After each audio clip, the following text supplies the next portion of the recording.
I was raised in a preacher's home, and my dad was traveling in evangelism when I was just a child. We traveled around for quite a while. I was preaching a meeting in Chipley, Florida in September of 1985, and that meeting is when I got saved. But coming up to that, previous to that, when I was 5 years old, we were in Franklin, North Carolina, in a church there, Bible Baptist Church. And I heard a message on hell and eternity, realized I didn't want to go to hell. So I went down to the altar. My mother gathered on one side of me and talked to me and prayed. And my dad prayed. And I felt better. I was upset, obviously emotional about the whole thing, crying and listening to them pray over me was a relief. And so I felt better. They asked me if I was saved, and I said I was. And I went on that for a while. But at 5 years old, all I knew was I didn't want to go to hell. And so as time progressed, I began to realize my own sin, that I was a sinner. I began to understand why Christ died for me. I began to realize the guilt of my sin and the punishment that was coming. And on September the 11th, 1985, I was sitting in service. Testimonies were being given. The revival meeting had been a great stir in that little church, and it had been a good meeting. But in that particular evening, several people had made their way to the altar for different things. I was sitting just left of the pulpit on the second row, and I was evaluating my own heart, my own life. I realized I needed to be saved. I knew for the first time that I was a guilty sinner before God, and that had to be taken care of. The person testifying at the moment was talking about the Philippian jailer, asking the question, what must I do to be saved? And I knew the answer to that. I had heard the messages, I had heard the preaching, but for the first time, I realized what I had to do. So, fought through my own pride. I worked my way through what everybody would think. I went through emotions.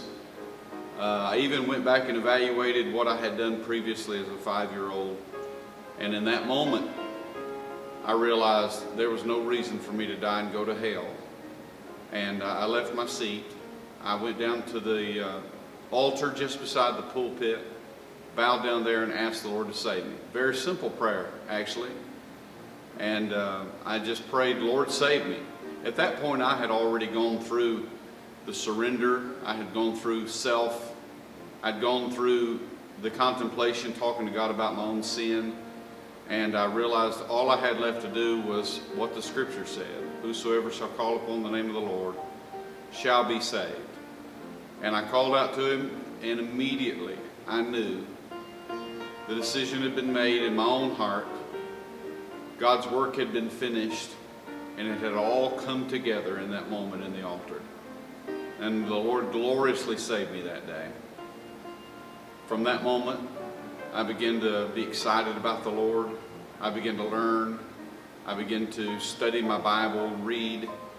I began to increase in understanding, and I began to do things, try to be a part of the church and the work of the Lord. Where previously I would avoid singing and participating with my family, I wanted to be involved. I was learning to play instruments and trying to become a part of things.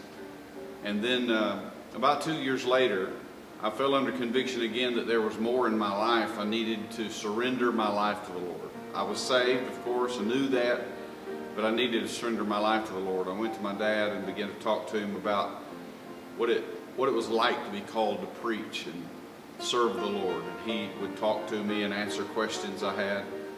And so I began testifying and sharing things that I believe would open up my heart, and I've surrendered to do that. And every chance I got, I would give a testimony. I would be excited about the things of the Lord and share what God was doing in my heart. And I was in a meeting in Knoxville, Tennessee in April of 1987, and our young people around that meeting, coming from all over the country, had gathered together, and we were having our own services in the middle of the day, just testifying and singing together and enjoying the things of the Lord. And the pastor had gotten wind of that, and the evangelist that was moderating the meeting had gotten wind of that. Both of them now home with the Lord, but they met with me, talked to me, encouraged me, asked me what God was doing in my heart. I talked to my dad about it, and I sought his counsel and his wisdom on the whole thing. And on April the 2nd, 1987, I surrendered my life. Whatever you want me to do, Lord, that's what I'll do. And I stood that evening and preached my very first message as a surrendered child of God. And been serving the Lord ever since. Happily now, I'm in Homosassa, Florida, serving the Lord here. And wherever and whatever the Lord chooses, I surrender to Him whatever He wants. That's what we want to do. It's a great journey. We've had a good time. The Lord has always been faithful. And we've had no reason to doubt Him. But we surely have come to the place in our life to realize that He always meets our needs. He always takes care of us, always guiding, always helping. And when we least expect it, that's when God's going to do something great. And so we just keep on trusting Him.